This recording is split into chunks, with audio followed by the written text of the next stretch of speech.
এখন আমি বাড়ি থেকে যাত্রা শুরু করব বেনারসের উদ্দেশ্যে। তো আমি রেডি হয়ে নিয়েছি, তার সঙ্গে লাগেজ আছে।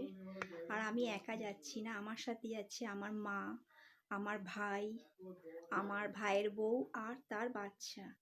তো আমরা লেটস সো জার্নি। তো হাই গাইজ, এখন আমি এখানে ভিডিওটা রাখছি। এরপর আমরা গাড়িতে করে হাওড়া স্টেশনের উদ্দেশ্যে রওনা দেব। আমি এখন হাওড়া স্টেশনে বসে আছি। আমাদের ট্রেন ছাড়বে 11:55। আমরা হিমগিরি এক্সপ্রেসে যাব। তো আমরা 1 ঘন্টা আগে এসে উপস্থিত হয়েছি স্টেশনে। এই যে মা, ভাইপো, ভাইয়ের বউ আর ভাই বসে আছে। ভেতরে ওয়েটিং চেয়ার আছে অনেক, যেখানে সেখানে যত্রতত্র সরিয়ে আছে। ওখানে আমরা লাগেজ নিয়ে প্রায় বসে আছি 1 ঘন্টা যাবত। তারপর আমরা ট্রেনে উঠব। ট্রেনের অ্যানাউন্সমেন্ট শুনতে পাচ্ছি বসে বসে। বিভিন্ন ট্রেন ছাড়ছে বিভিন্ন সময়ে। তো আমরা রাতের ডিনারটা এখানেই করে নিলাম। রুটি, আলুর দম, তার সাথে মিষ্টি নিয়ে এসেছিল মা। আমরা সবাই একসাথে মজা করে খেয়ে এখানেই বসে গল্প করতে লাগলাম। সবাই হাসাহাসি করছিলাম। তারপর কত যাত্রীরা উঠে গেল তাদের ট্রেন ধরার জন্য দেখছিলাম। এই করতে করতে আমাদেরও এক সময় ট্রেনের সময় হয়ে এলো। আমরা ট্রেনের সামনে উপস্থিত। এই যে আমাদের ট্রেন হিমগিরি এক্সপ্রেস। আমরা ভেতরে লাগেজ রেখে বাইরে এসে ট্রেনের ছবি তুলছিলাম, ভিডিও করছিলাম, আমার নিজের ছবি তুলছিলাম। ট্রেনের সামনে আমার মা বসা ছিল, ওখানে আমার ভাই বসা আছে, ভাইয়ের বউ বাইরে এসে ভিডিও করছিল। তারপর আমরা ট্রেনের ভেতরে ঢুকে গেলাম। ট্রেন যথারীতি 11:55 ছেড়ে দিল স্টেশন, হাওড়া স্টেশন। তারপর আমরা বাই বাই করে বেনারসের উদ্দেশ্যে রওনা দিলাম। ট্রেনটা যতটা বাইরে থেকে সুন্দর লাগছিল, ভেতরটা আরও সুন্দর। সিটগুলো বেশ নরম, বসার জায়গাগুলো বেশ ভালো। ট্রেনের ব্যবস্থাও খারাপ না। আমি প্রায় ওপরে উঠে বসে থাকলাম। ওপরটা বিছনা করে নিলাম, বালিশ, সাদা 2টো চাদর, একটা ব্ল্যাঙ্কেট দিয়েছিল সবাইকে। আমরা রীতিমতো জলের বোতল টোতল নিয়েই উঠেছিলাম, বিস্কিট ছিল সাথে। তো রাতে কোনো অসুবিধে হয়নি, সারা রাত প্রায় ঘুমিয়েই কাটালাম। তারপর সকালবেলা ভোর হয়ে গেল যখন, ভোরবেলা আমরা বাইরের দৃশ্য দেখতে লাগলাম। ক্ষেত, মাঠ, গাছ, নানা রকম পাখি, এইসব দেখতে লাগলাম। দেখতে দেখতে যেতে লাগলাম। তারপর সবাই মিলে চা খেলাম স্টেশনে বলছি, ট্রেনের মধ্যে। নীল আর মায়ের সাথে বেশ একটু গল্প করলাম, কথা বলছিলাম। তারপরে নীল চলে গেল ওর মায়ের কাছে খেতে, ওর মা ওকে খাওয়াবে। দুপুরে লাঞ্চ এসে গেল প্যান্ট্রি কারের। ভেজ রেসিপি নিয়েছিলাম, একটা ভেজ প্যাকেজ, দুটো করে 4টে টোটাল। আমরা খেলাম, মোটামুটি খাবারের কোয়ালিটি। তারপর আমরা বারাণসী স্টেশন এসে গেল। তারপর আমরা এসকালেটর, চলন্ত সিঁড়ি বেয়ে ওপরে উঠে গেলাম স্টেশনটা পার করার জন্য লাগেজ নিয়ে। যেতে কোনো অসুবিধে হয়নি, কারণ কারেন্টের সিঁড়ি বেয়ে কোনো লাগেজ নিয়ে কারো কোনো যাত্রীরই কোনো সমস্যা হয়নি। বেশ সুন্দরভাবে আমরা পেরিয়ে গেলাম। ওভারব্রিজ ক্রস করে আমরা বারাণসী স্টেশনের চত্বরে এলাম। ভেতরটা দেখলাম ভালো করে, কত যাত্রীরা বসে আছে ট্রেনের জন্য, আবার কত যাত্রী চলে যাচ্ছে ট্রেন ধরার জন্য। তা আমরা বাইরে বেরিয়ে এলাম সবাই মিলে গাড়ি ধরার জন্য। গাড়ি ভাড়া করে আমরা হোটেলের উদ্দেশ্যে রওনা দেবো। এই যে বারাণসী স্টেশনের বাইরেটা কত সুন্দর দেখতে। এই প্রথম আমার জীবনে বারাণসী স্টেশনে এলাম। হ্যাঁ, বারাণসী ঘুরতে। শহরটা নাকি খুব পুরনো, হেরিটেজ সিটি। তো দেখা যাক, বারাণসী স্টেশনের বাইরেটা একটু ভিডিও করে নিলাম। তারপরে আমরা একটা টোটো গাড়িতে করে চলতে লাগলাম হোটেলের উদ্দেশ্যে। যেতে যেতে বারাণসী শহরটা দেখতে দেখতে যাচ্ছি। গাড়ি, মানুষ, রাস্তাঘাট, আরও কত কি। একটা ব্রিজ দেখতে পেলাম, জানি না ব্রিজটার নাম। টোটো স্ট্যান্ড, অটো স্ট্যান্ড। এখানে বাসটা আমি খুব কমই দেখলাম, বাস গাড়িটা। তো যা দেখলাম তাই বর্ণনা করছি। এইভাবে আস্তে আস্তে হোটেলের দিকে চলে এলাম। এই হচ্ছে প্রবেশদ্বার হোটেলের। হোটেলটার নাম হচ্ছে কাশি কুঠির। যে হোটেলটা আমরা ভাড়া নিয়েছিলাম ভালোই ছিল, খারাপ না, কমফোর্টেবল।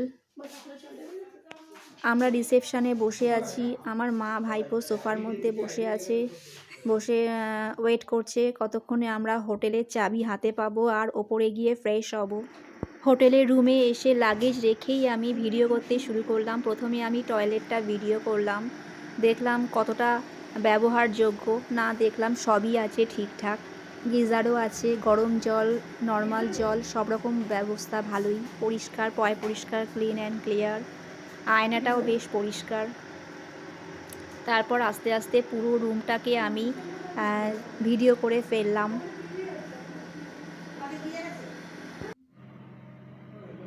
তার আগে আমাদের আগে কেউ হয়তো ছিল, তাদের কোনো বার্থডে ছিল, তো বেলুন দিয়ে আর হ্যাপি বার্থডে লেখা ঘরটার মধ্যে ছিল।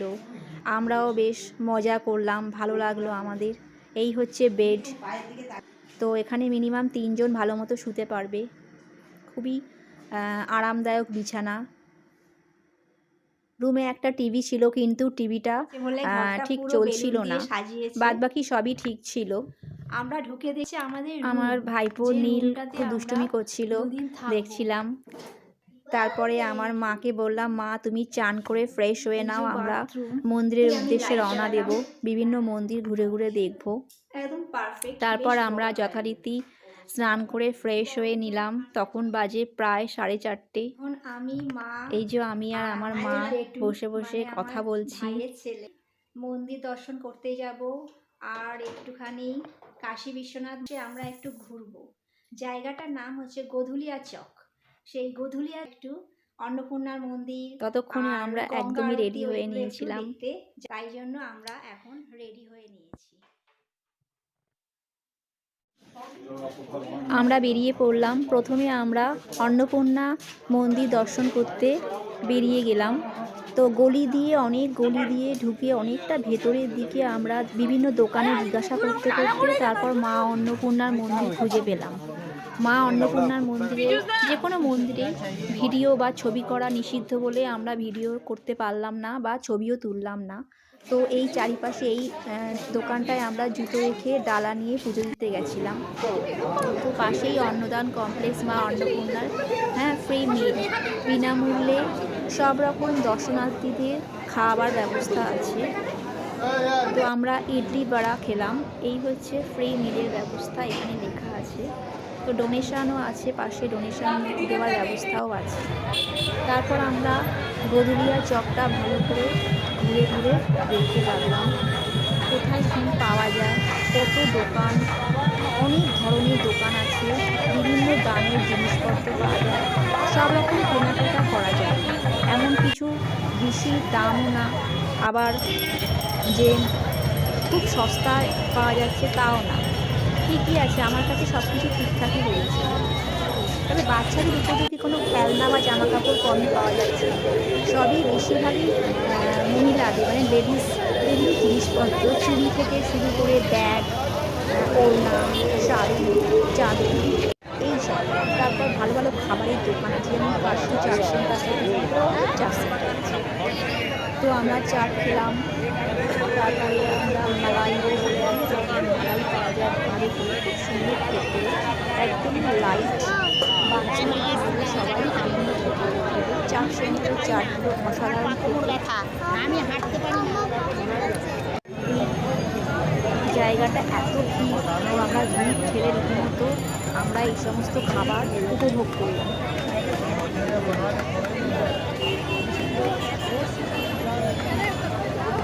তারপরে আমরা আস্তে আস্তে সব দেখতে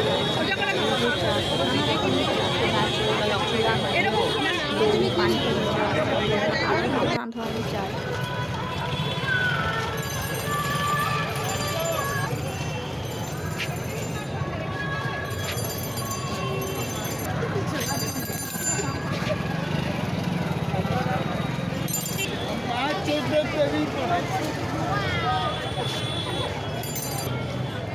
এত সাউন্ড, গাড়ির হর্ন থেকে শুরু করে মানুষের আওয়াজ, ওদিকে গান বাজছে, সব মিলিয়ে জমজমাটি একটা রাস্তা। তার তারপর আমরা আরতি দেখলাম গঙ্গায়, বেশ ভালো লাগলো। সন্ধ্যা আরতি দশাশ্বমেধ ঘাটটায় আজকে মেনলি আরতিটা হয়। নৌকায় বসে আরতি দেখার মজাই আলাদা। আর ঘাটে প্রচণ্ড ভিড় হয় এই আরতি দেখার জন্য। শয়ে শয়ে মানুষ, একেবারে মাথা কালো কালো মাথায় ভর্তি, দেখাই যাচ্ছে না। এত জায়গা নেই যে, একটু জায়গা নেই যে ঠেলে ঠুলে ঢোকা যায়। তো আমরা গেলাম। তারপরে আমরা পরদিন ভোরবেলা গঙ্গা স্নানে গিয়েছিলাম।